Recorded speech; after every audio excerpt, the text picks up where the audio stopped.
Scoop in, y'all, we got it. Scoop in, y'all, we got it. Scoop in, y'all, we got it. Scoop in, y'all, we got it. Scoop in, y'all, we got it. Scoop in, y'all, we got it.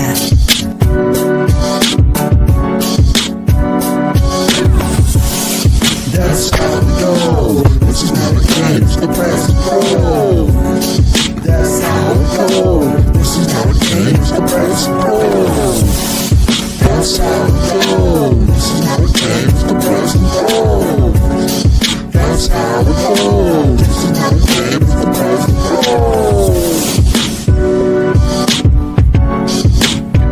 And now, get ready for Kendrick Haskins and Lloyd Spence, the press and the pros. Let's go.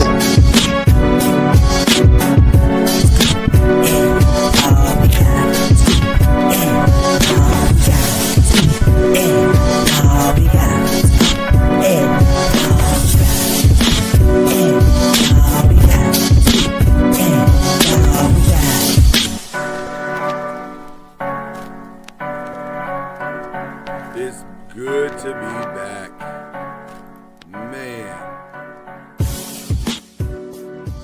Anytime I get the opportunity to be with my brother Kendrick Haskins is a good time. Let's just call it what it is. Likewise. I even went and I knew this was our season premiere. I said, let me get something, different and new and exciting. So, what I'm saying? I hope you like the ensemble. This is the sportsman's tuxedo is what I have on. Right?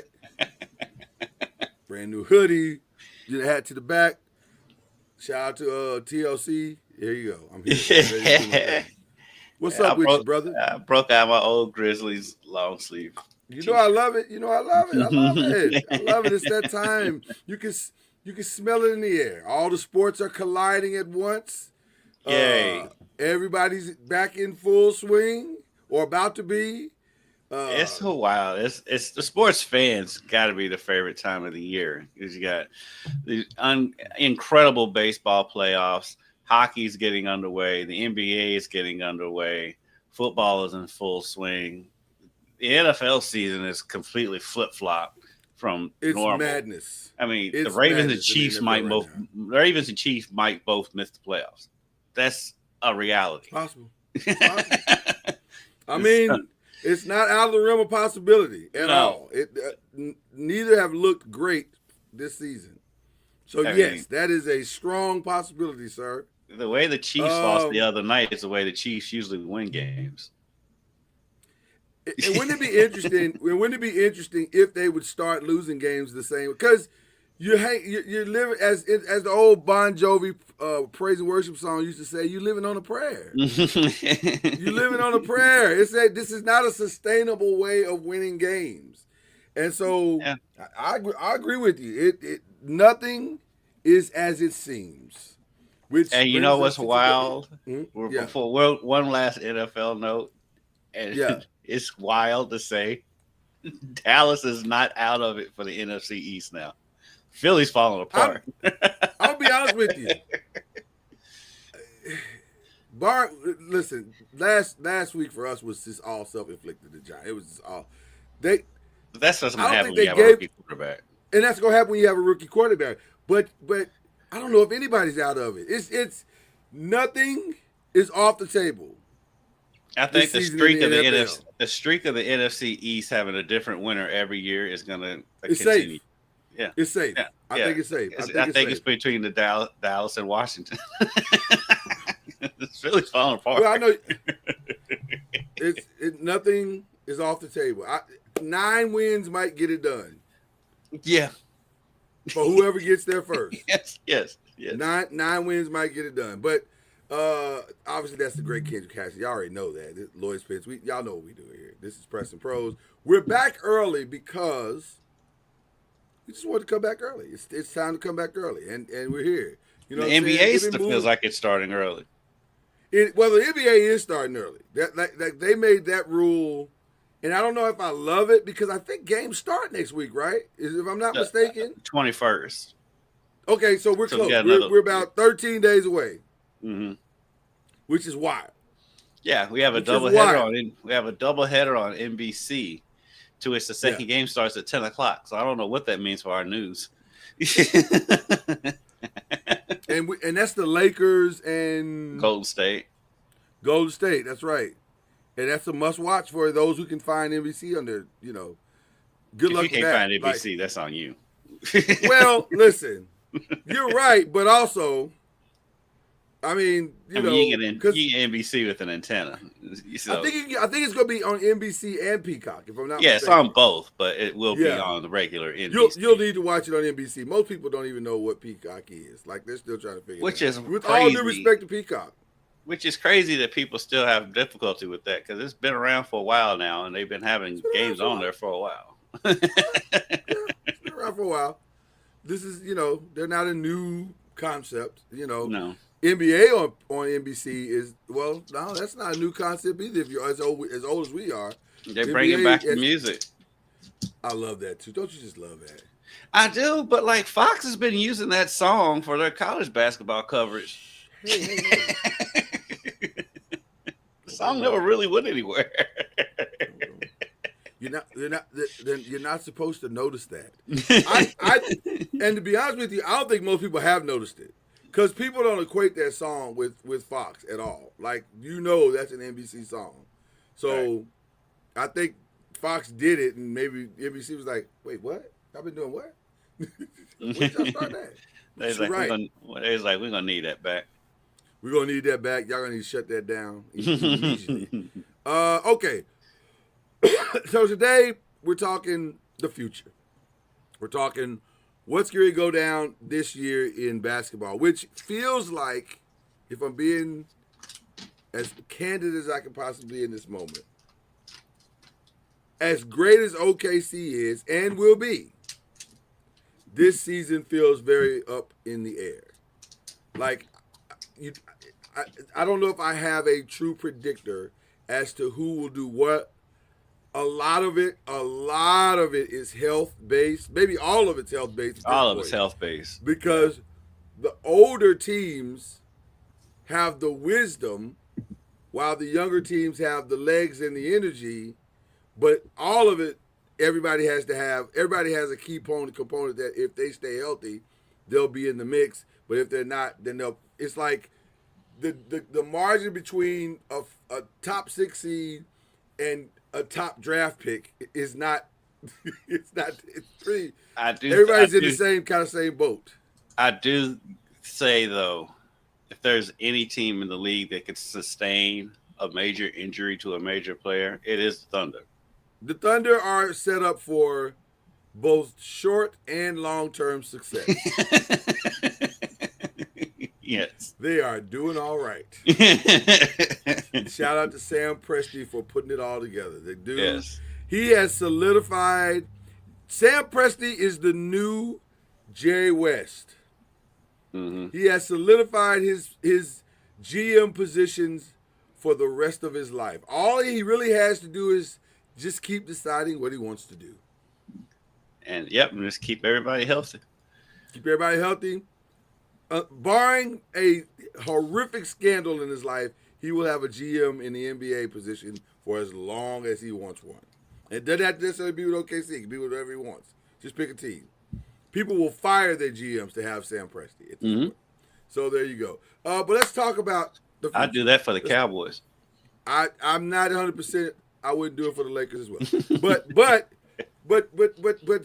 Rob got a lot of cachet right now for pulling off the Luca thing. Like that'll carry him at least another 2 or 3 years. It will, but it's false. It's fool's gold.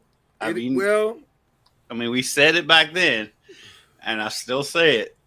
In the long term, the Mavs got the better of that deal. We will see about that. We're going to get into all that. Matter of fact, as we talk about the future, I want to start talking in time and new locations. This is the topic.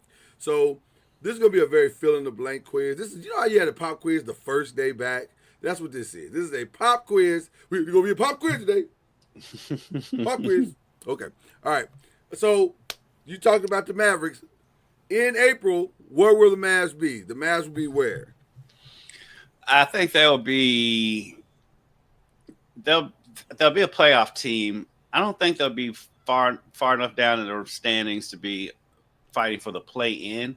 And the only reason why I'm not saying they'll be higher is because Kyrie's going to be out. But Right. they've got enough pieces to where they'll still be a playoff team. They'll be probably about a middle of the pack playoff team. But now, in order for that to happen, doesn't Cooper Flag have to be contributing? Yeah, I think that's probably the fairest statement I can make for a rookie that's literally 18 years old. Not even kidding. He's 18 years old. So he has to be contributing something. And AD has to remain relatively healthy. Well, what's interesting about what you just said, sir? Have you seen the picture that's circling the internets? Yes. He found whatever weight Zion lost. He was like, you know what? Coming to camp in shape is overrated. Hamburgers. He looked big, bro. Like he looked sizey. Yeah. And they asked him about it. And he said, I know that. I understand where I am. I'm gonna play I need to play myself into shape. But that's what I wanted to do. And I'm like, you wanted to do that. Doesn't seem like the perfect strategy for someone who's injury prone. It didn't work in Los Angeles. But he never came in this far out of shape either. Not this far. I think a lot of what that is just age. And just like, it starts to get harder. Unless you maintain it. It starts to get harder to get it off. That is very true. It's harder to get it off, and it's harder to get motivated to train especially in the off season. He's got a family now. He'd rather do other things than be in that gym, apparently. And so, I mean, that's one of the things about LeBron's longevity that is amazing is that he has fought off that urge to, you know what, I'm gonna skip this day. Yeah. He hasn't done that. And so, I mean, that's what sets him apart from just about everyone else who's ever played in the league. Yeah.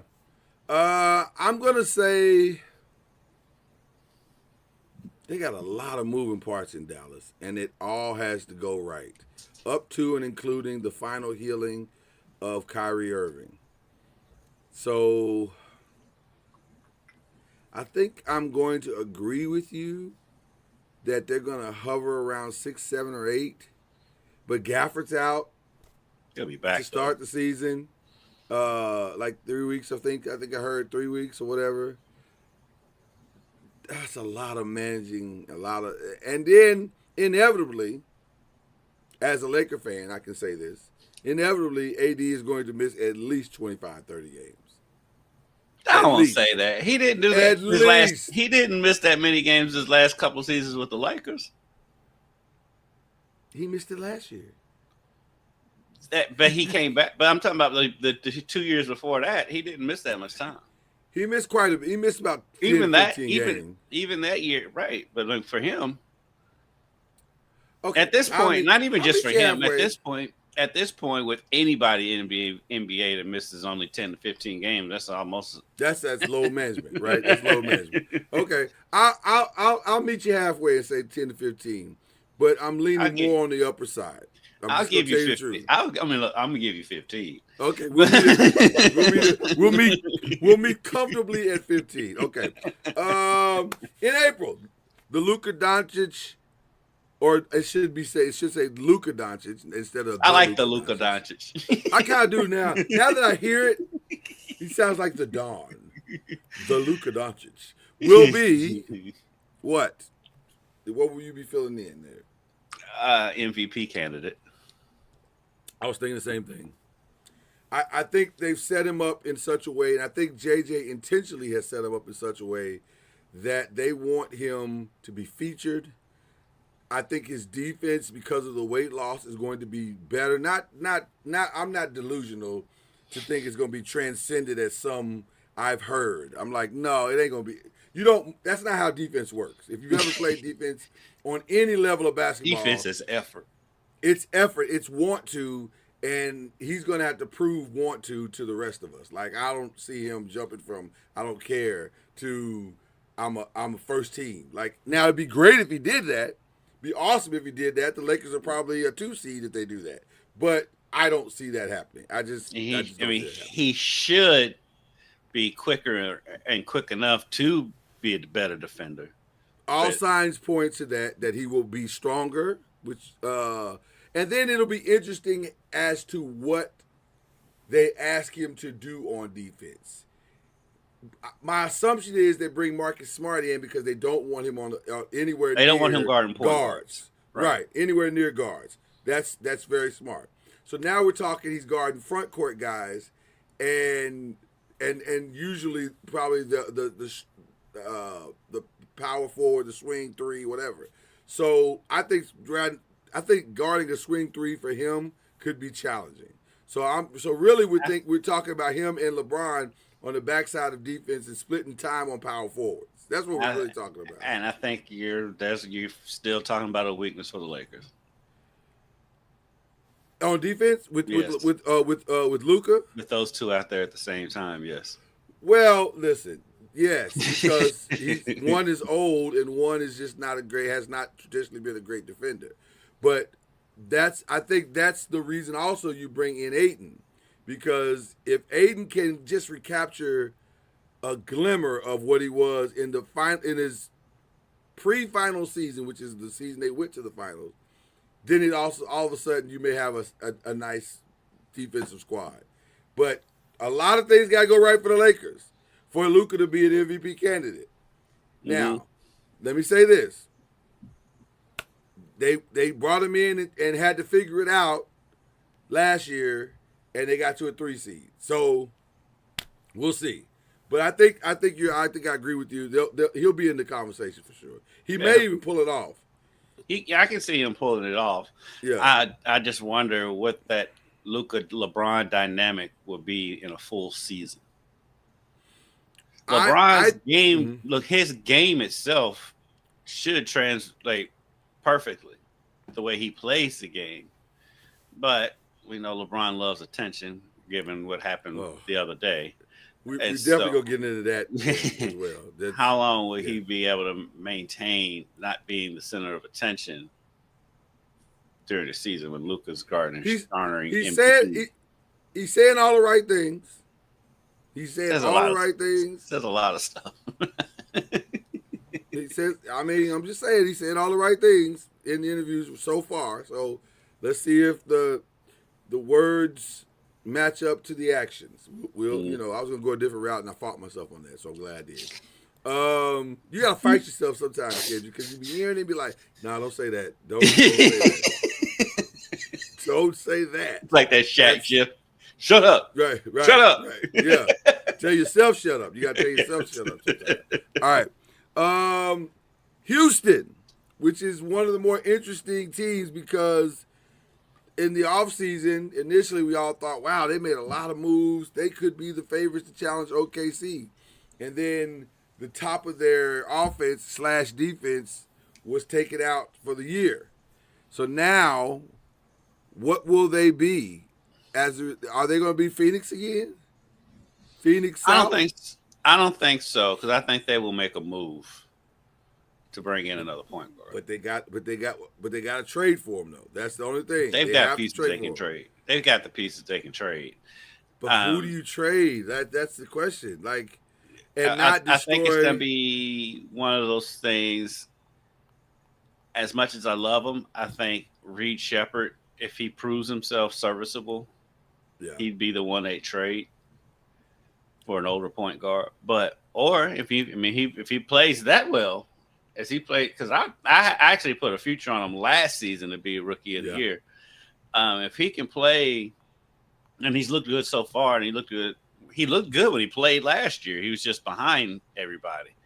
If he can step up, and then they'll be a contender. They're going to be a contender regardless. They got too many pieces. It'd be nice if Aaron Holiday could step up and play like his brother.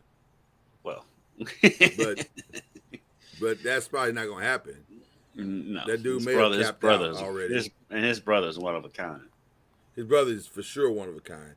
I agree. You know what? The Reed Shepard thing would be awesome on a lot of levels. Number one, he ain't making no money, right? So Yeah, he's still on a it'd rookie be contract. it'd be nice to have him be great, and you can ride that out for a couple of seasons and save the dough. Like that would be awesome if he could just be. He don't have to be like the greatest. Just be serviceable. You know what I'm saying? A solid 10-10, play some solid defense. Yeah, Be maybe good. 12-8. Yeah. 12-8 would be great as well. You know, we'll take that. But the thing that I worry about for them is the making things harder for Amen Thompson, because Amen Thompson, see, those who understand how the game works, Amen Thompson was great because Fred VanVleet is efficient. He did his job very well guarding point guard. So Amen didn't have to worry about pick and rolls. He didn't have to worry. And Amen is a great defender in and of itself. I don't want to take anything from him. Mm-hmm. But it helped. But if you understand communication at the top of a defense, or even on the backside, one of the things that makes those defenses great is the ability to communicate what you're seeing. So early communication on the screen and roll, early communication on dives, early communication on any movement or that's happening on the court from somebody who understands what we're seeing is critical for the success. Now, pardon the French, but Amen's out there butt naked trying to figure it all out in his third year. And so it's going to be interesting. He still has Dylan Brooks over there. He does not. Where's Dylan? Dylan is now, in order to get KD, they had to send Dylan to Phoenix. I didn't know he was in that trade. Wow, yeah, that's what I'm saying. That trade was, I mean, if you want a 37-year-old dude, then that trade was the one to do it. But now you kind of, that's what made the Fred VanVleet thing so significant to me, because that's huge. Then you could have shifted Dylan over and faked your way through it, and now you can't. Mm-hmm. Yeah, so I think they will survive. They won't be in the top 3 anymore. I think it'll probably be more like 6. I wouldn't even be surprised if they will play in, because you're going to have to put a lot of pressure on KD, which is, I don't think that's what he went there for.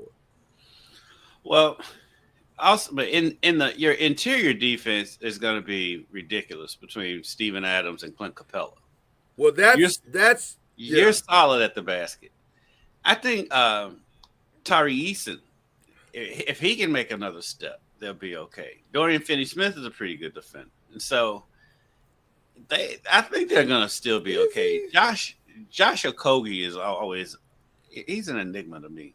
He is an enigma, and I would argue that Dorian Finney-Smith is an enigma, as having seen him last year. Now, granted, he was a little hurt in parts as well, but Dorian Finney-Smith was challenging for me. And they still got Sengun. I mean, their interior defense is going to be insane. And Jabari Smith is still there. They're going to be fine. I think their problem is more going to be offensively getting into the offense. Who's going to direct them on offense? Defensively, they're going to be fine. Well, I think it's going to be a lot of KD coming down, setting stuff up, which is not what you want. Could be, especially in the beginning. And then again, like I said, when they have the parts to trade, I mean, you can move. I mean, Jabari hasn't lived up to what we thought he was going to be. You can move him. Jabari, but you have pieces that you can move if you want to go out. If you feel like there's a point guard out there that can get you over that hump. But the problem with moves sometimes is that we've all seen them play. Like I know y'all know what you're trying to move. I'm Team B is like, we saw what Jabari did. We don't want that. We want somebody who could actually play. Mavericks traded Luca for. Yeah, they did. Never count out a dumb trade happening. Hey, we're not doing dumb trades. No. Nico, you are a fine human being. God bless you and your family. And never give up on the Hornets. If they have someone who has trade value, they will trade them immediately. Now listen, a LaMelo Ball might be all right in this offense. Now you I give up kind of something feel on defense. like Charlotte is going to be like the Cincinnati Reds are in baseball. Anybody knows the Reds? Yeah. They'll have their star, aka Joey Votto for years, aka Ellie De La Cruz right now. They will keep them and will pay them. They're just not going to put anything around them. No, ever. So that's what the Hornets about to do with LaMelo Ball. Because LaMelo Ball is going to sell tickets, and he's going to fill that arena. They're not going to put anything around him. And if you've been to Charlotte, I love that. It's ironic to me. It's ironic to me that Charlotte's basketball team mirrors their football team. Well, it's just like Cincinnati, the Reds and the Bengals are the same team. Yeah, like they need a lot of help on that for Bryce Young. He's never going to get it. He's never going to get it. It's not going to happen. No. You know how I know it's not going to happen? Because it never happened for Cam Newton. He never got it. Right. It's never going to happen. So that's just what it is. Let's talk about some relocations. By the trade deadline, the in shape, seemingly motivated, seemingly happy Zion Williamson will be playing for. I think I'm going to keep him in New Orleans. Because the thing about Zion, if he's healthy, which I know is the biggest, it's a bigger if than Anthony Davis. Right.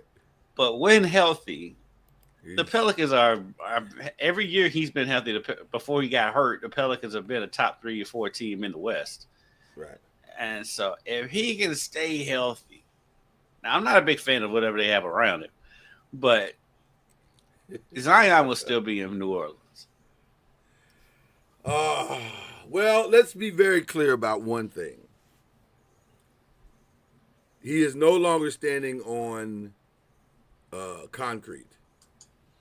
He is standing on, a shaky platform. Now, to his credit, he came in shape. But also the contract said he had to. So let's be clear also about that. Like, I don't know if you've ever had a chance to break down his contract. It is the wildest contract, I think, in NBA history. It is. His contract is Ricky Williams-esque. Like, there are all these contingencies for him to get his money. He has to hit these weight clauses. He has to hit these tiers all throughout the year. It is wild work. I don't know who put this contract together for him, but that agent should be fired because it's like, for it to be so weight contingent, it's crazy to me. But I digress. Well, but they're not wrong. But by the way, New Orleans was spot on right for doing it this way. Yes. Now, having said that, I think I'm going to, in pencil, agree with you. In pencil, agree with you. Because there's a part of this that does feel different. But also, there's nothing that has shown us in his character that the thing, I'm going to tell you where I got shaky. And this is a weird thing to point out, but we're journalists and this is what we do. We look for the clues sometimes, right? They got off the plane on their trip. Oh, they just did, I think was it Australia or wherever they were? Wherever they were, yeah. Yeah. They got off the plane and somebody caught Zion coming off the plane. And he's giggling like a high school kid. And he turns to Jordan Poole, who, that's a whole nother conversation. He turns to him and says, "This is going to be a great season. This guy is hilarious. I love him so much. We're going to have such a good time." And I said, and there's the problem. Right? There's the problem right there. Because you could see it in his eyes that foolishness was about to ensue. and I'm saying, I don't know if he has. It's not on-court stuff that is causing him the problems. It's everything else. And the everything else has shown up every season he's been in the NBA. Mm-hmm. So what is he doing? I understand the weight class stuff, and I'm with Joe on that. But I think Joe preaching accountability is the number one thing that Zion has to prove. Can you consistently be the same professional guy all season long when you have to be. And Maya Angelou, the great Maya Angelou, says when people show you who they are, you're supposed to believe them. So I don't know. That's the part that makes me worry. Yeah, the maturity issue has been an issue with Zion since he got to the league, but he got to the league at a very young age, and so he did. The verdict is still out on when he gets it. I mean, he maybe this is the year he finally gets it. I do think a viable trade. I know contract wise, I don't know how it works, but if Memphis wanted to reunite Zion and his buddy Ja. What show has been saying that forever? There's a whole lot of crazy. Right There's a whole lot of crazy to be on that roster between the two of them. You trade Zach Edey, move Jaren Jackson to the 5, put Zion at the 4. You may have something. You have a contender. If you can keep everybody healthy and on the floor, you have a contender. There's no disrespect to Zach Edey. I just think if that's the deal they want to make, that's who they'd have to give up. Is Zach Edey. 1,000%. 1,000%. So in pencil, I will agree with you. But I am not convinced yet because I just know the man Joe Dumars, and he don't play. Right. If Zion starts doing Zion things, Joe's gonna, excuse my language, but Joe's gonna get his ass out of there. Mm-hmm. It's that simple. It's that simple. So there you go. Okay. By the trade deadline, a lot of rumors came out yesterday. By the trade deadline, Giannis will be playing for, because he has put full pressure on. He's put full pressure on the Bucks.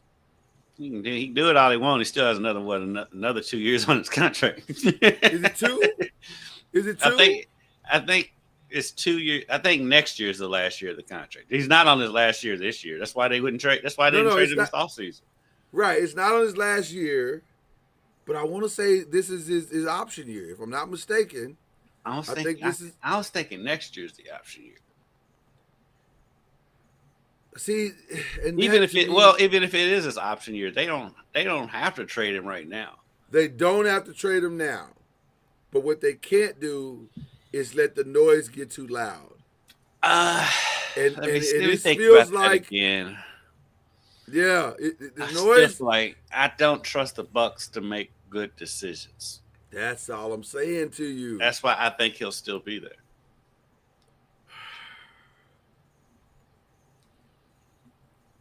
The number that looms to me that makes me think that may not be true is the 54. Because where do the Bucks go? Where do they go? Like, here's their financial roster. 54 million is going to Giannis, 21 million is going to Kyle Kuzma, 25 million is going to Miles Turner, and in a situation that only makes sense to Milwaukee, 13 is going to Bobby Portis.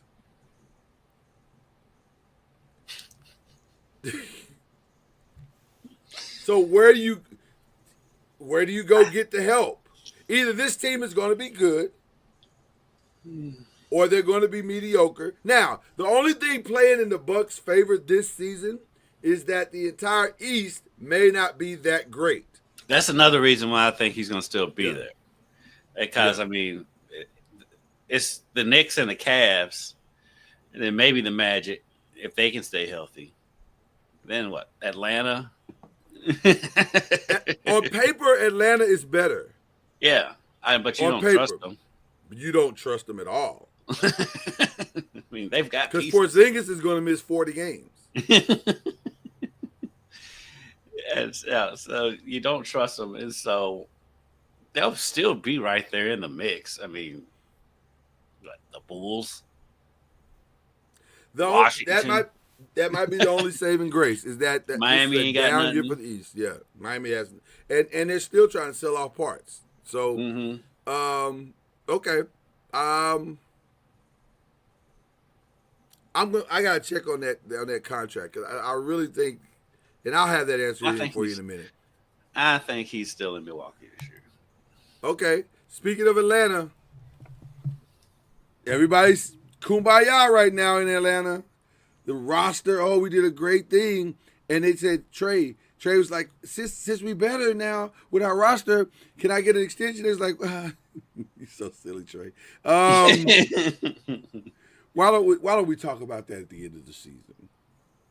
He did not get the extension. He didn't even get the extension conversation. Yeah, but again, not a real one.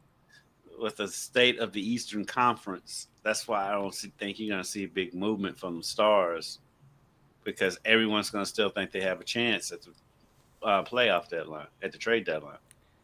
If Atlanta is out of it by the trade deadline, or if they're so far back that they can't see straight, Houston, do you trade him? Houston would love to have him. Houston will make that call. Do you trade Fred VanVleet for Trae Young? You can't, can you? Can they? I don't, because it used to be a day and time. I'm old enough to remember when you couldn't trade injured players, but apparently you can do that now.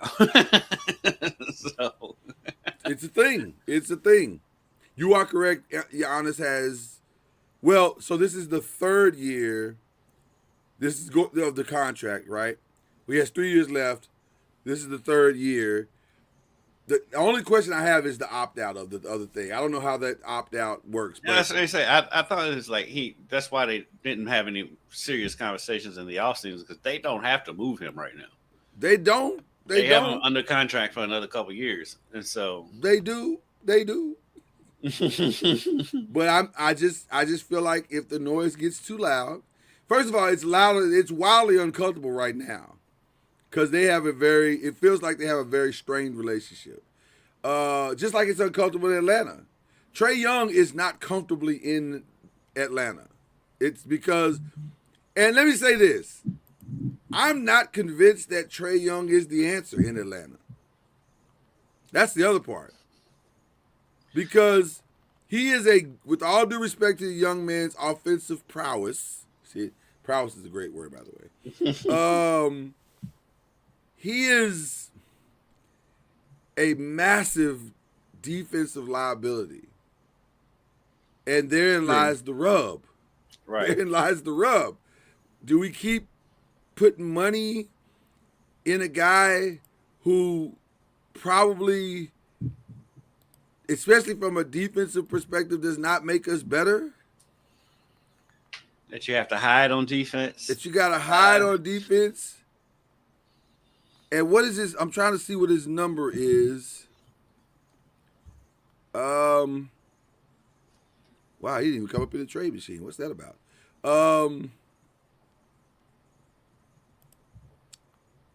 What does he make? What does Trae Young make? He makes oh God, he makes $45 million. Because you're gonna say he's got to be up there near the top. Because I feel like he did get the extension a couple years ago. And by the way, they brought in some guards. Yeah. They got Nickeil Alexander Walker. They got Dyson Daniels. They could go younger. Yeah, they could go younger. OKC. They got Luke Kennard. They could go young OKC and start the process over, and just build from where they are now.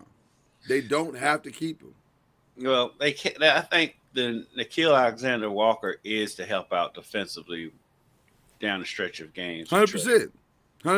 So I don't know. I feel like they're in place. Their roster is at a place to where they'll contend for the East, and so as I said, I don't think they're out of it. They're going to be out of it at that point to where because if you're getting rid of Trae, that still means you're starting all over.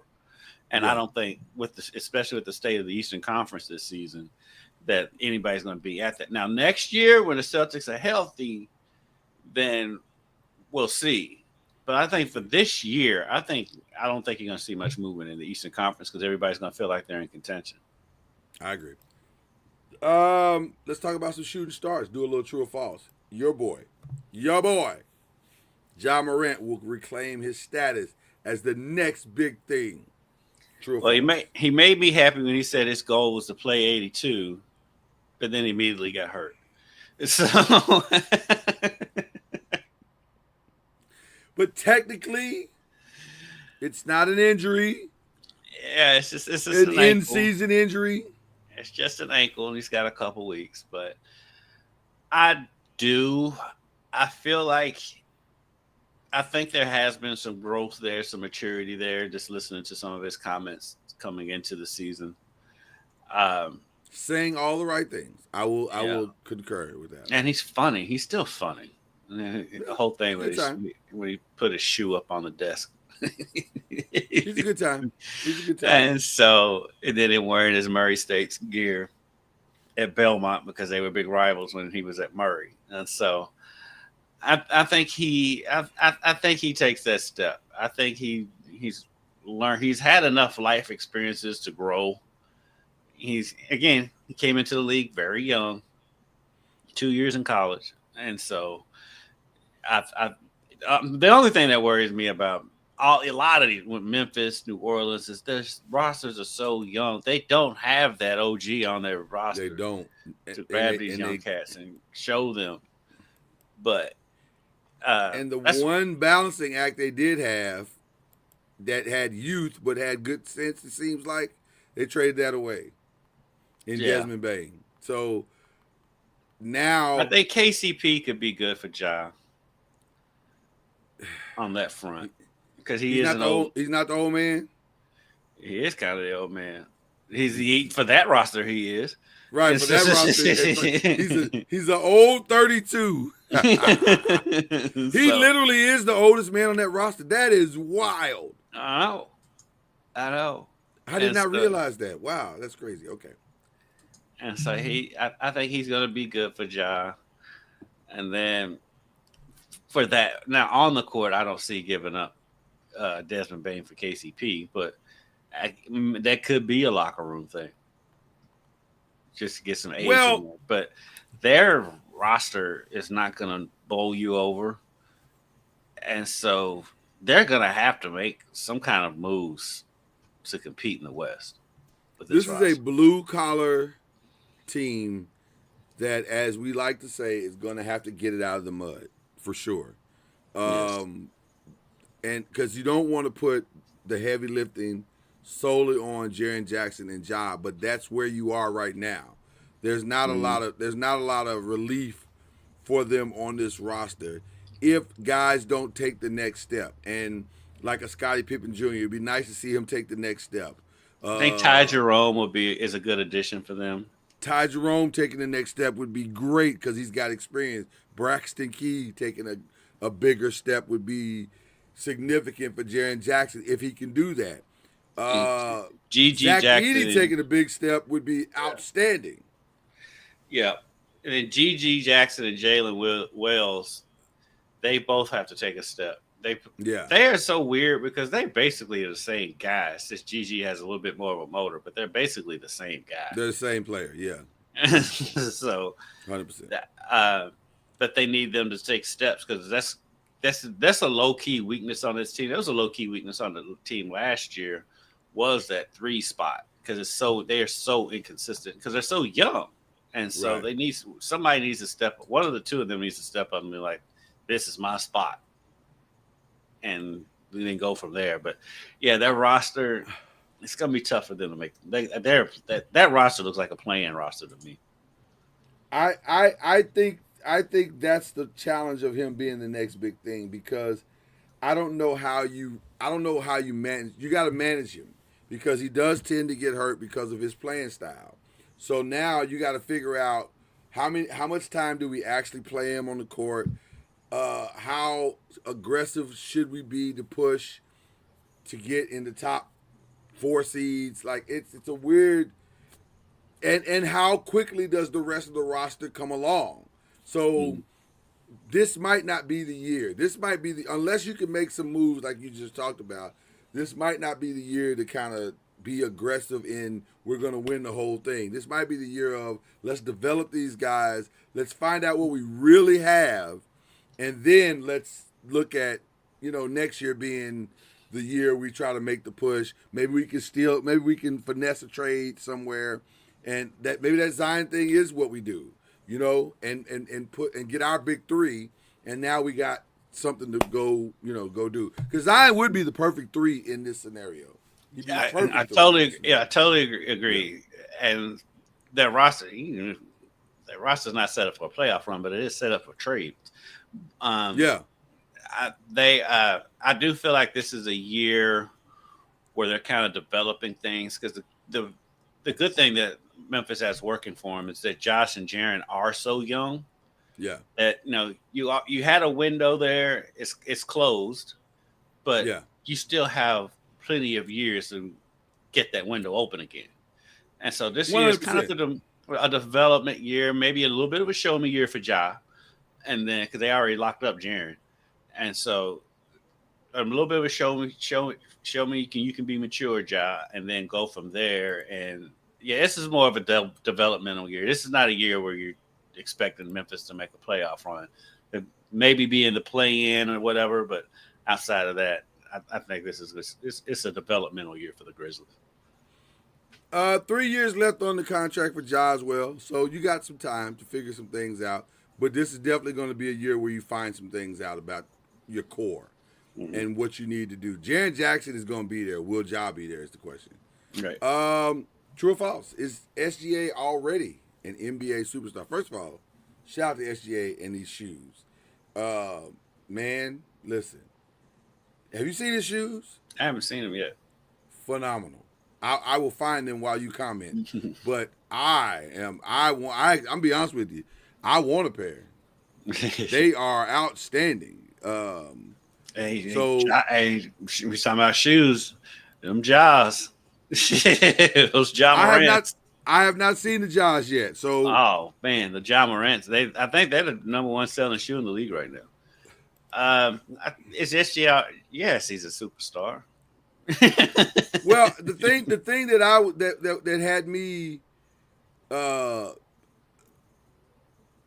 what kind of was shocking about the Shea 001s is that I've never seen a great Converse. I've never seen a Converse other than maybe Magic's Converse, which was fine. I like the color of Magic's Converse, but I've never seen a great. Have you ever seen a great Converse? Well, they went out. I mean, of course, you're never going to beat the Chuck Taylors, but they went. Well, they got out of business there for a while until Nike bought them, right? And then they're designed like Jordans. I like that though. I like the monotone colors. I like now the price I don't love because oh my god, those are expensive. But at the same time, I might drop to 130. You know what I'm saying, for some blacks. Definitely ain't paying $350. I'm not paying the $350. I'm not paying the $5. I'm not paying the $5. They look like a cross of Jordans and Yeezys. Now pull up the Jaws.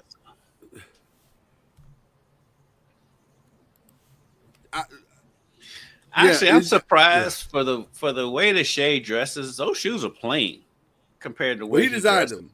He designed them. I know it surprises me because he's like a lot of flash with what he wears, and those shoes. I mean, I'm not hating on them. I do like them, but they are kind of plain. Are you talking about the Ja 3s? I want to make sure I'm pulling up the right ones. Okay, yes. Great. I want to make sure I'm pulling up the right ones here.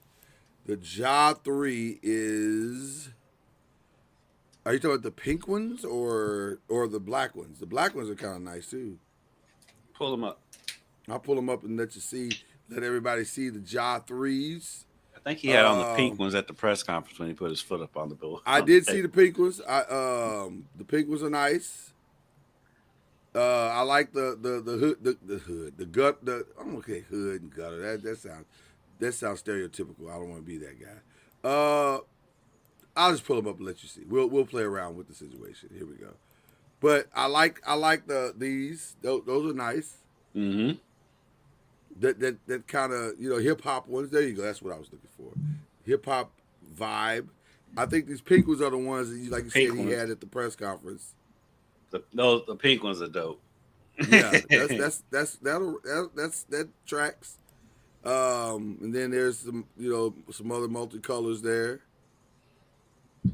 So I like them. I'm on board with the Jaws. I like them. They're a little loud for me per se. I'd never wear them. Not No, one day. but I do like them. They look Yeah. good on the floor. Yeah. They'll definitely I'm sure good have a on the Murray State color at some point. He always has a Murray State color. floor. All right. Victor, is this the breakout year for Victor? Or this will be a breakout, true or false? This will be a breakout year for Victor Wembanyama. I kind of felt like last year was until he got hurt. Well, that's why I said this is the year, because I think will he play the 82? I don't think he's ever going to play 82 because of his frame. Really? Because his frame. His frame's not his. He did put on some muscle. I love the way he looks, but that frame is not conducive to 82. It's the legs, isn't it? You Yes. don't like the legs. No, it's like a baby deer. He looks like a baby deer on ice, trying to learn how to. I love Wemby. Because he is a walking cheat code. Nobody is supposed to be able to shoot threes and be able to just reach his arm out and dunk from the free throw line. I wonder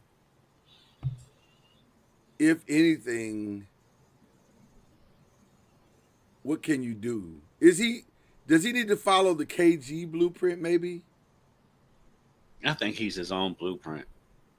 Well, the reason why I say that is because one of the things that gets guys like Wembanyama in trouble is what he's being asked to do. I think that's what has gotten Zion in trouble, because he's being asked to do far more than that body type can do. Now, the weird part about this is Jordan Poole might be the reason why Zion can play all the games, because which is crazy to say about Jordan Poole. I know, but he might be, because your case is because Jordan's going to shoot the ball a lot. Jordan's going to shoot the ball, and it's going to require Zion to go down low more, which is probably what he needs to do. He should not have to go baseline to baseline on every play like they've had him doing historically throughout his career in New Orleans. So if he doesn't have to do that with the ball in his hands at top speeds all year, then he might be able to stay on the floor a lot longer. Same thing for Wembanyama. If he's not having to shoot threes all year, and you can push him down low and let him play more conservative basketball, then he might be able to stay on the floor. Because you're right, those legs don't look like they can go 82. So I'm concerned about that. But how they manage that will determine his breakoutness, in my opinion. But they've got the pieces around him, though, for it to be a breakout season. Listen, the team on paper looks ready. And again, no one is talking about the De'Aaron Fox move, but to me, that is one of the better moves in the NBA. I'm a big De'Aaron Fox guy. That speed alone and the shooting ability, you have a 1-2 punch out there. Don't sleep on what Keldon Johnson brings to the table for Kentucky, for San Antonio, right? Kentucky. So they've got pieces around them to. They'll be a playoff team this year for sure. I think so as well. What about nobody's looking, but here we are. Who's going to be the breakout team of 25-26? The breakout team. Nobody's talking about them, but if you look at the roster, if you look at what they're set up to possibly do, they could be a team of destiny. Pistons. I agree. 1,000%. The Pistons. 1,000%. I don't think last year was a fluke at all. Right. And again, going back to the East, the way the East is, they could come out of that thing.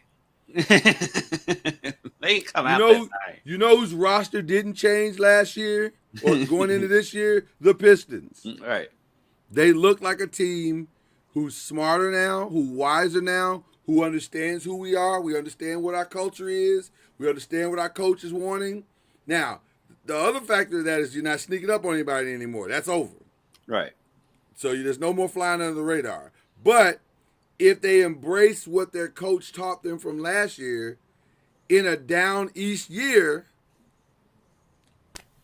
Wouldn't shock me that they're the 2 seed. Wouldn't shock me that they're the 3 seed. Would not Because shock I me mean, at all. especially when you look around the Eastern Conference, who's a better point than Cade Cunningham? Maybe Brunson. Maybe Brunson. And I'm not. I don't But really you're gonna like to take call Cade over Brunson. Brunson because of his size, of the size. Well, I was gonna say I don't like to call Brunson a point guard though, because he's really not a true Well, none of traditional those point guard. that doesn't exist anymore. I agree. So that's what I'm saying. I don't know. I like the Pistons to crack the top 4 for sure this year. Mm-hmm. I would not be surprised if the Pistons somehow stumbled into the Eastern Conference Final. It would not shock me. Because I think that the other team to watch if they stay healthy, because when they're healthy they are dangerous, but they're not healthy, is the Magic. Because Paolo Banchero he's somebody who can just put the team on his back, but the Wagner brothers have to stay healthy. On paper, there are 2 teams that did themselves justice in the offseason. That is the Houston Rockets and the Orlando Magic. Orlando Magic have set themselves up for a breakout year. I don't know if they're flying under the radar because they make the playoffs when they're not healthy. Yeah. So now they look like they could take a top 3 spot if healthy. Well, the good thing is Desmond Bain he's been relatively healthy over his career, and so I think he'll be there. But listen, both Wagners have gotten hurt, and Paolo. If Paolo can stay healthy, I think they've got pieces to make a real run.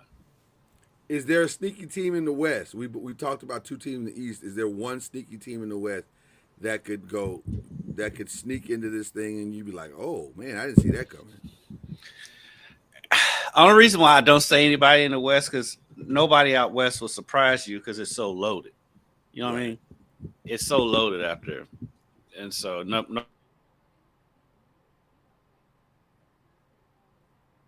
I lost your sound there, brother.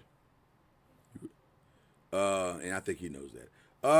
Yeah, I don't think I disagree with what you're saying. I think the sneaky team would be if Dallas could there we go. There you go.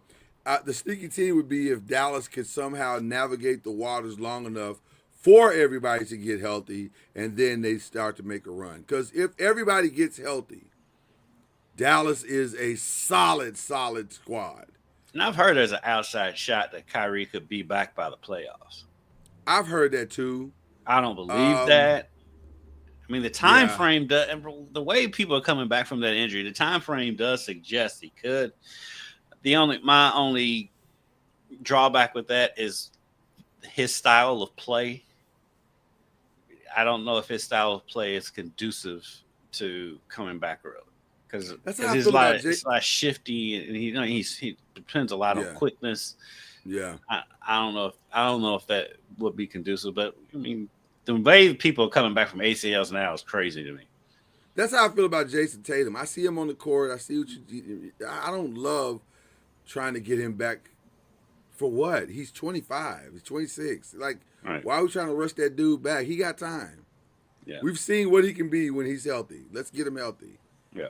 And as much as we like to say it's a 1-year injury, it's not. It's really a 2-year injury because the first year is spent trying to remember what you were doing before you got the injury. Mm-hmm. And your body has to get used to that and the cardio of that. And so it takes a little while to get. Like, look with Klay Thompson. Klay Thompson is just now shooting the ball like he was. Like, it took a while. So, I don't know what the rush is, but I wouldn't push for that if I was them. Just out of pure curiosity for me. With or without Zion Williams, the New Orleans Pelicans will finish where? I think bottom to the play-in. Okay, yeah. Bottom playoff team to play out to a play-in team.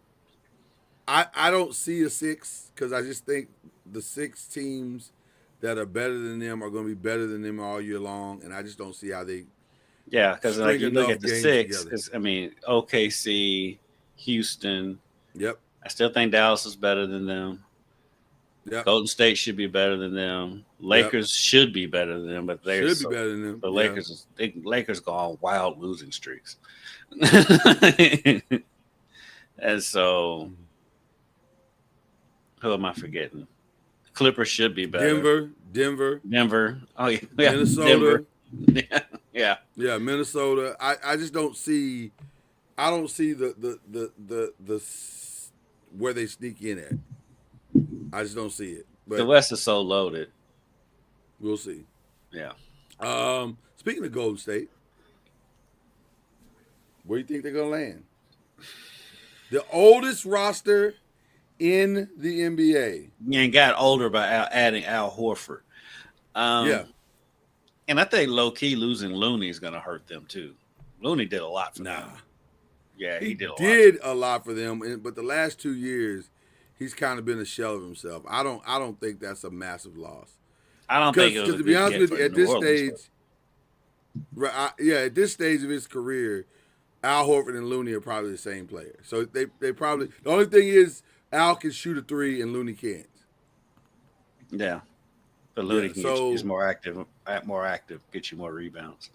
He will get you I think they're going to trade Kuminga at some point. I just don't see how that marriage works. Although they're saying he's much happier, but can I pause for a second with the Kuminga thing? You need new representation. Mm-hmm. And I'm going to tell you why. 25 is more than 24.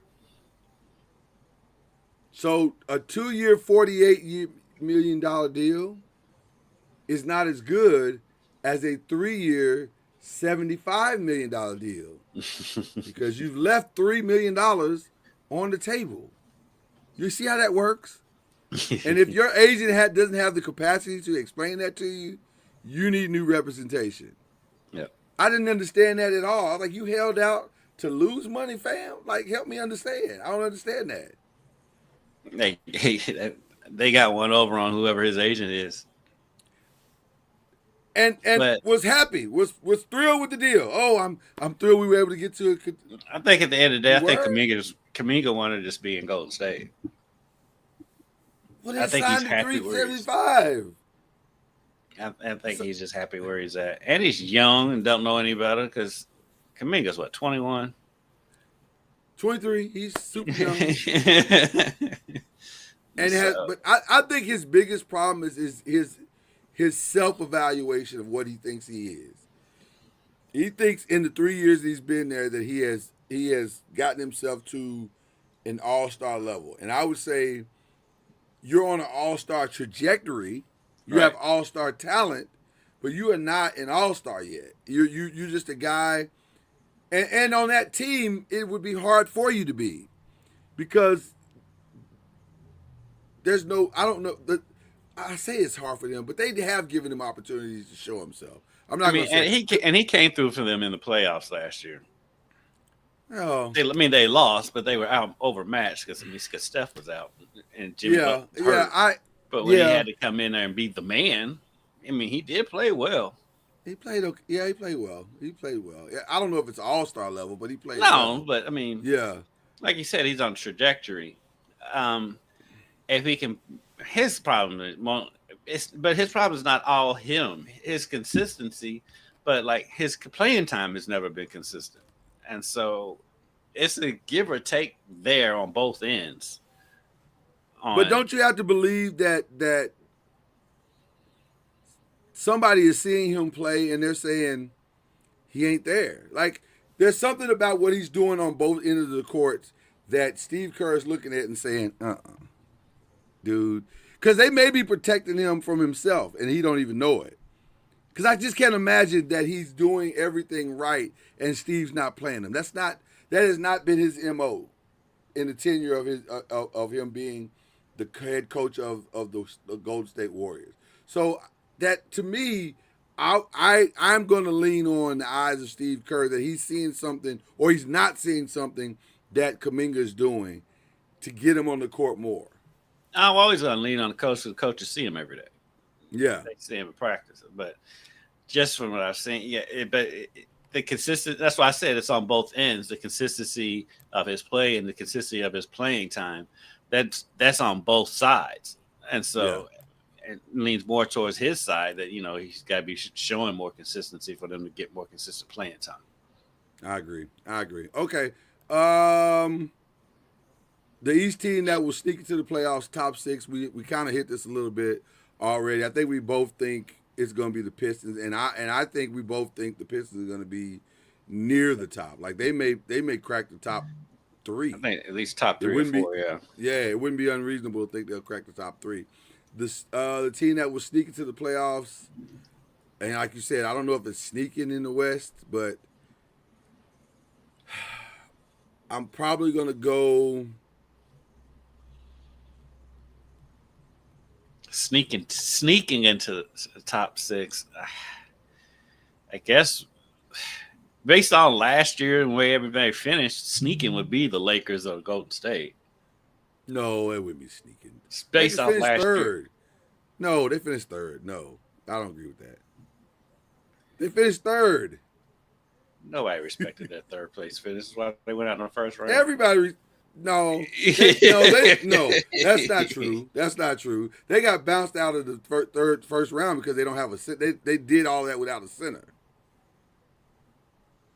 Nobody. That's like I said. Nobody respected them as the 3rd. The only reason why they was respected as the third place because of the names on the back of the jersey. Nobody thought they were going to do anything. Well. They didn't. But I don't know if that's true. But they didn't have to do anything. When they got Luca, that was the thing. They didn't have to do anything else last year to finish out last year. If they won a championship, great. But nobody cared about them winning a championship last year. They did the thing they needed to do, which was shore up the future for the next 10 years.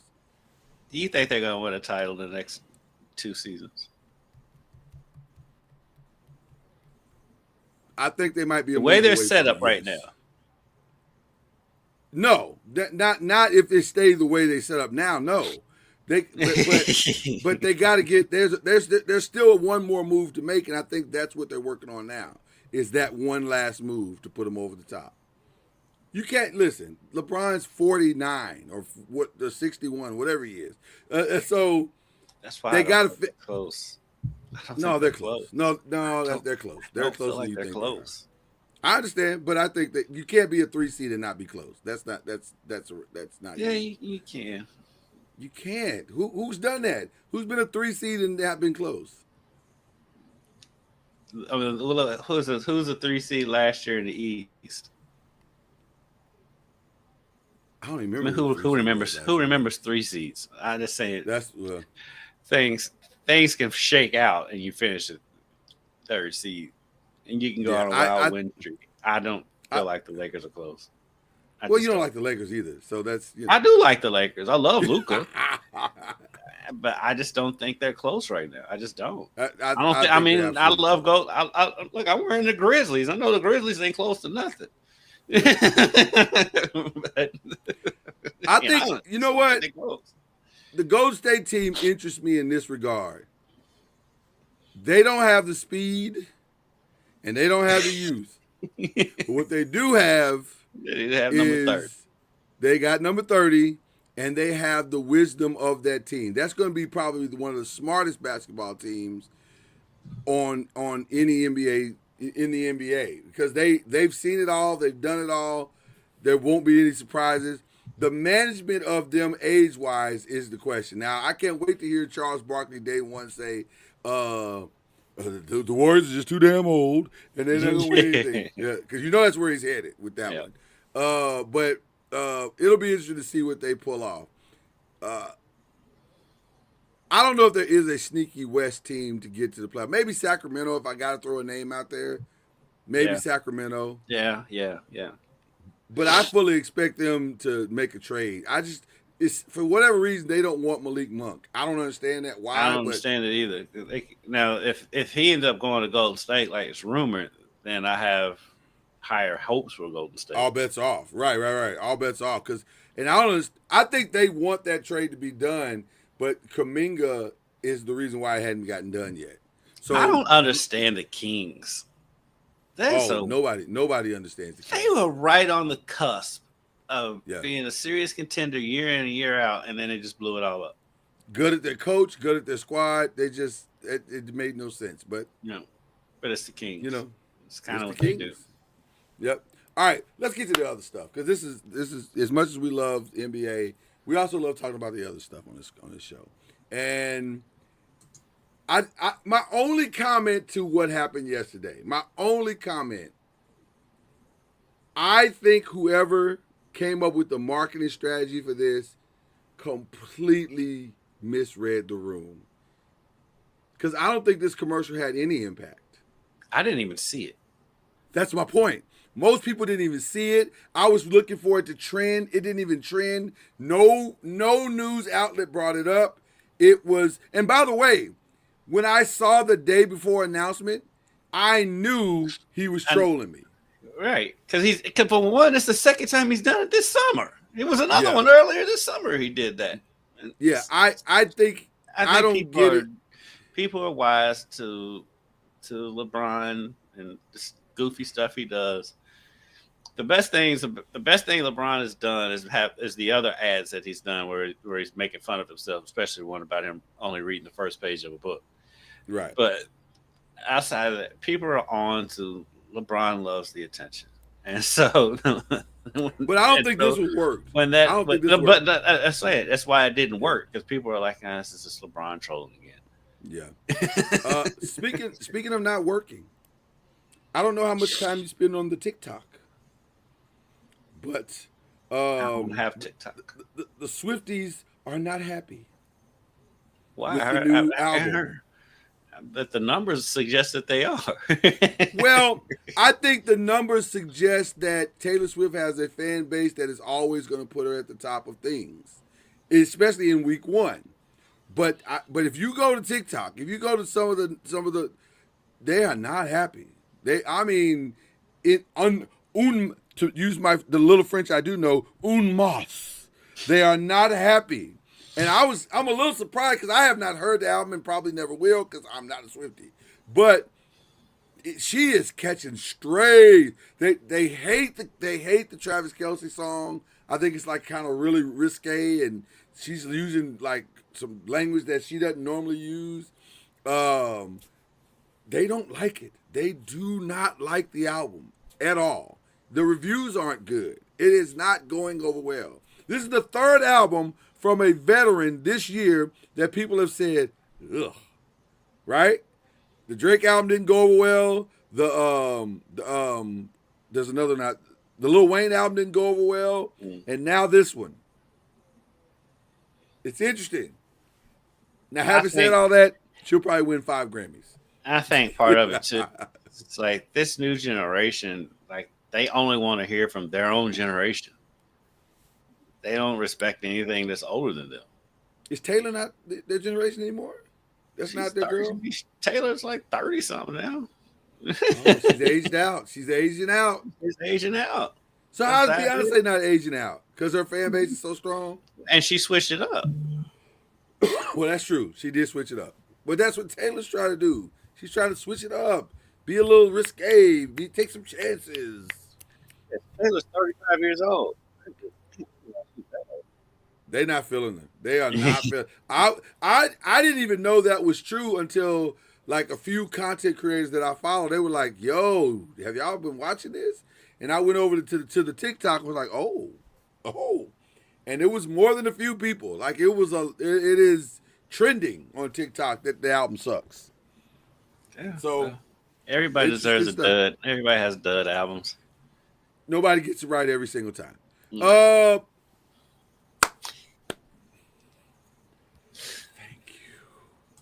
First of all, shout out to Versus for being back. Let's start with that. I'm looking forward to this. I am very much looking forward to October 25th, Cash Money and No Limit. Now, I am lowering my expectations for this reason, because I still don't know if Lil Wayne and Birdman are on the same page. It doesn't feel like they are. And also, I don't know who Master P has left to go get to perform. Like, Silk. baby. That's all left because I think him and Mia X fell out, and so Yeah, something went wrong at the Essence Fest, and it didn't. She didn't get her money or something. I don't know what it was. yeah, I heard about it. Yeah. I know they But fell yeah, out. yeah. And I don't know what's going on with that. Obviously, can't get to see Murder. Yeah, well, no, you can't get see Murder. Yeah. Is Silk free right now? I mean, not Silk, but See Murder? No. He had Mystical. Is he free right now? Is he back in jail? Because you never know with Mystical. You don't know with Mystical. Which, by the way, I am a Mystical fan. I was a Mystical fan before he signed with I was too. Yeah, and in fact, I would argue that he was better before he signed with No Limit. But that's a whole nother conversation. Is Mystical free? Let's ask the Google. Is Mystical? He does have Snoop. He does have Snoop to draw on. Snoop might even show up. I guarantee Snoop will show up. When does Snoop not show up and stuff? So no, Mystical is still in jail on first-degree rape. I don't think that's his only rape charge either. Oh, don't. Why? Why are we doing that? Like, is that true? Is that really true? You're probably right. But, that's crazy. He served time for that before. Do you play Mystical? Do you play Mystical for the? You have to play Mystical for the verses, don't you? Don't you have to play? Can you play it without him there though? But I mean, both of them are a mess. I mean, only thing we know for sure with Cash Money is that Juvie will show up. The rest here's what's going to be interesting about this. This is a game time decision. It's very much a game time decision. Here's what's going to be interesting about this versus. It's all going to come down. It's all going to come down to how each one and who presents the verses. Because do you really want to hear Birdman presenting songs at a versus? I'm not sure I do. So that probably needs to be Manny Fresh. Like, Manny needs to do it. At No Limit, do we want to hear P doing it? But there's nobody else to do it, right? I mean, P would be fine presenting them. So it's going to be really interesting. Actually, it would probably be Snoop presenting. It would be better if it was Snoop. It would be better if it was Snoop. But it's probably going to be P because P ego won't let him not do it. I disagree there. I think he would. You disagree? Because he brought Snoop on in the first place. He didn't have to bring Snoop. He saved Snoop's career. He saved Snoop's career. Yes. So yeah, I don't think he'll have a problem with that. And like I said though, you talk about game time decisions. The whole thing might be a game time. The only people we know will be there is P and Manny Fresh. In theory, this is a great versus. But until it happens, 30 years ago. You know what? I don't know. I'm gonna tell you for sure. I don't know if I would have came back with this one. But Diddy messed up the one everybody wanted to see. That's over. We're not even getting the Jermaine Dupri Diddy one. That's over.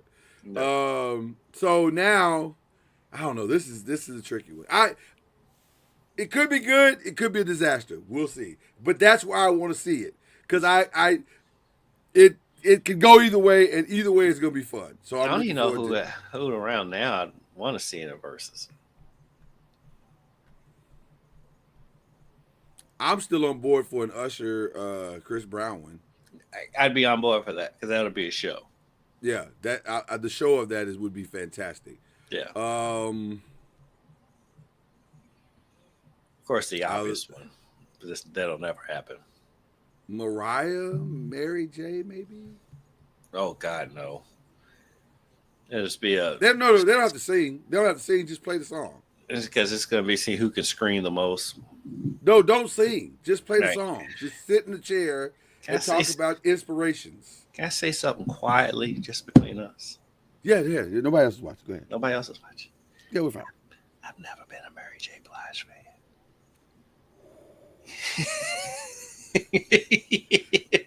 Well,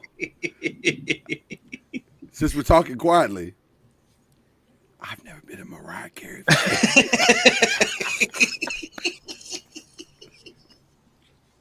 I concur.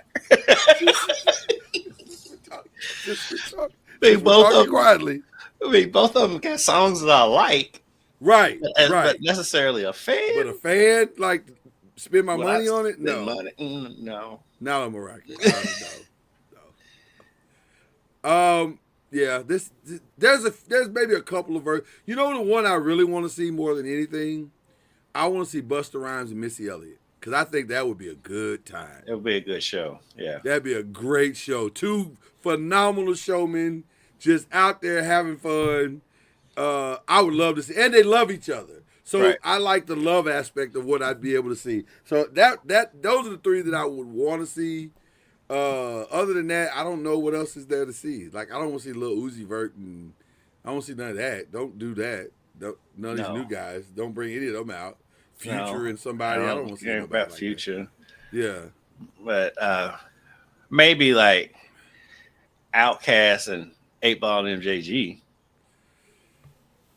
Outkast will win because they got more popular songs. But 100%. To me, or 8 Ball and 3-6 Mafia. 8 Ball and 3-6 makes the most sense. I thought they did. No, did they do that one? I don't think 8 Ball has performed in the verses. 3-6 may have. I don't think 8 Ball. 3-6 performed. 8 Ball just be going up. They just be going about their business. They don't be- I think it was 3-6 and 3-6 in UGK or something like that. It was something like weird like that. 3-6 and Bone. Was it 3-6 and Bone? Bone, I forget who Bone was with, but yeah. Who would you put Outkast with? It would have been UGK. Who could even stand in the ring with Outkast? That's a tough stand. Tribe? But you can't with Tribe. Well, without Fife, you can't do it without Fife. that would have been so good. Same with Mobb Deep, because I see people trying to put Mobb Deep and Outkast against Pit Demi. I'm like, well, you can't do it. If fools in New York think they do, but they don't. No, they would get washed in a verse. The only reason Mobb Deep would have any chance in a verse against Outkast is if it was in the East Coast, specifically in New York, right, in the Bronx. Yeah, that they might have a chance then, but all over the rest of the United States, it's a wash, a slaughter. I don't know who you put Outkast in. That's tough, bro. Jeez. That is tough. I would love to see Outkast in the verses, though. I just don't know. Maybe you don't put them in the verses. Maybe they do like D'Angelo and just let them go on stage and play hits for an hour and a half. Like, I don't know. That's a tough one. Did you know this? Are you aware of this? That Bronny is dating Parker Whitfield? And you say, well, who is Parker Whitfield? Parker Whitfield is the daughter of DeAndre Whitfield and Sally Richardson. Remember Sally Richardson from Low Down Dirty Shame? She was the love interest in Low Down Dirty Shame, and I saw Low Down Dirty Shame 30 years ago. So you don't rewatch Low Down Dirty Shame? No, I don't rewatch. You didn't like Low Down Dirty Shame? Well, yeah. I don't rewatch it. Only movies I can sit there and rewatch now is like Money Talks. See, I'm a rewatcher. I'm a rewatcher. Although I will say this, because I've been doing this thing with my girls about bringing up their black card. So I'm bringing them back to history of black movies. And I found something out very quickly. Some of these black movies are not standing the test of time. We watched the original House Party. You can't watch that with your kids. And my girls were like, what is this? I was like, because they don't have house parties no more.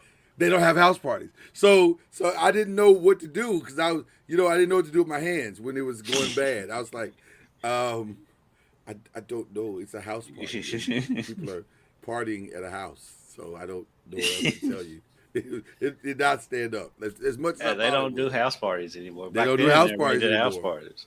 Do house parties. So anyway, okay. But shout out to Bronny. I mean, and shout out to the Whitfield family for because they've been together a long time. They've been together like it feels like they're headed towards something significant. That's how long they've been I thought together. he was dating that blonde girl in high school. Mm-mm. That did once he found Parker, he was like, yes. They've been together, I think, at least 2 years. Yeah, So, good for them. you know, this feels very Martin, Eddie Murphy, where you know how they got their kids together and now they've merged the money. You know what I'm saying? That's what it feels like here. They're merging the money. They're merging the status. You know, into something significant. Happy birthday to Bruno Mars. Bruno Mars. How do you feel about Bruno Mars? Are you a Bruno Mars guy? I like his music. I do too. I don't know why. I don't know why the blacks don't like him. He came here to Bourbon and Beyond a couple years ago. We went, put on a great show. He's good. He's got those gambling debts though. Well, that's why you gotta keep making hits, Kendrick. You ain't heard from him.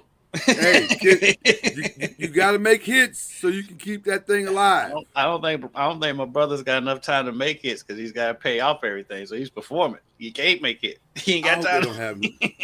I don't think they have. I hope they don't have them strung over a balcony one day. But I like Bruno Mars though. I don't believe as short as he is, that balcony could be 10 feet high and be worried.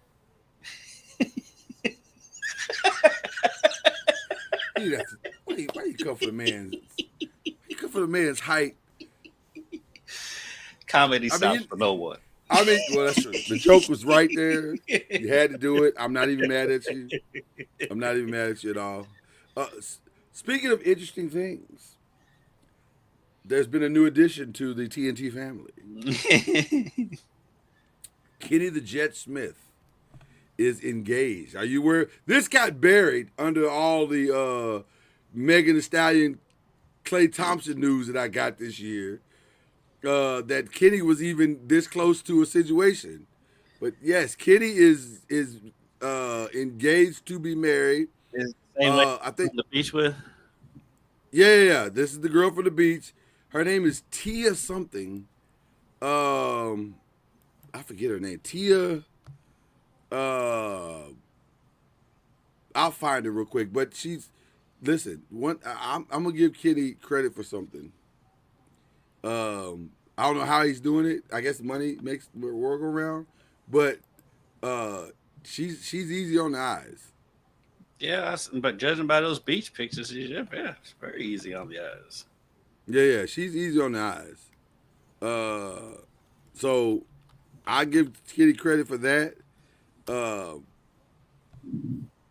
yeah, this is his second marriage, right? Because he was married to the one British chick forever,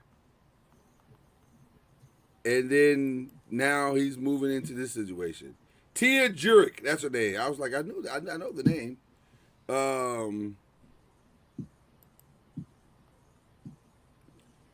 And by the way, he has a type. He clearly has. Light-skinned, for sure. Because she kind of looks like the last one. That's the one fascinating thing about these guys that go through divorce. If you go marry the same girl, what's the point of divorcing? Like, you literally, like the pastor, Devin Franklin, that left Megan Good, he left Megan Good and married Megan Good. She looks they look like they could almost be twin sisters. The girl he's about. Maybe they look alike, but they don't act alike.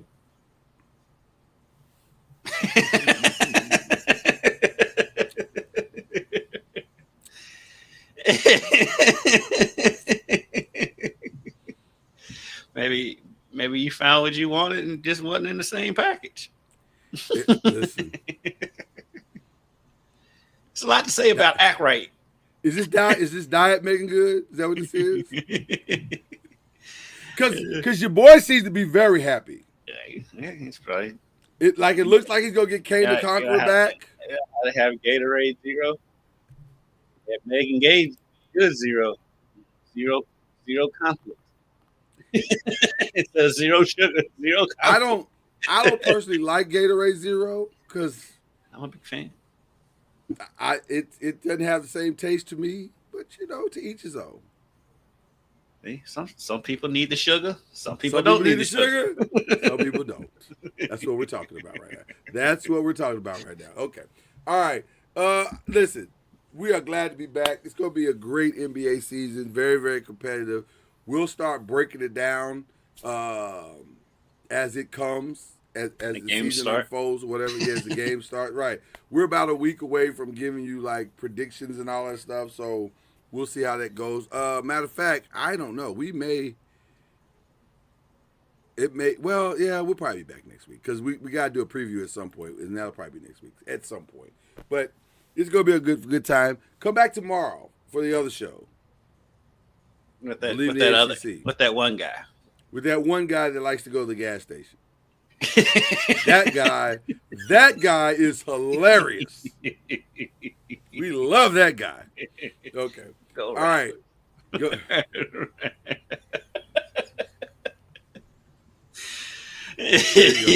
All right. Hope you enjoyed the Press of the Pros. That's Kendrick Harris. I'm Lloyd Spence. We'll do it all over again next week. Yeah. We're out of here. At some point. Y'all, we got it. Scoop in. Y'all, we got it. Scoop in. Y'all, we got it. Scoop in.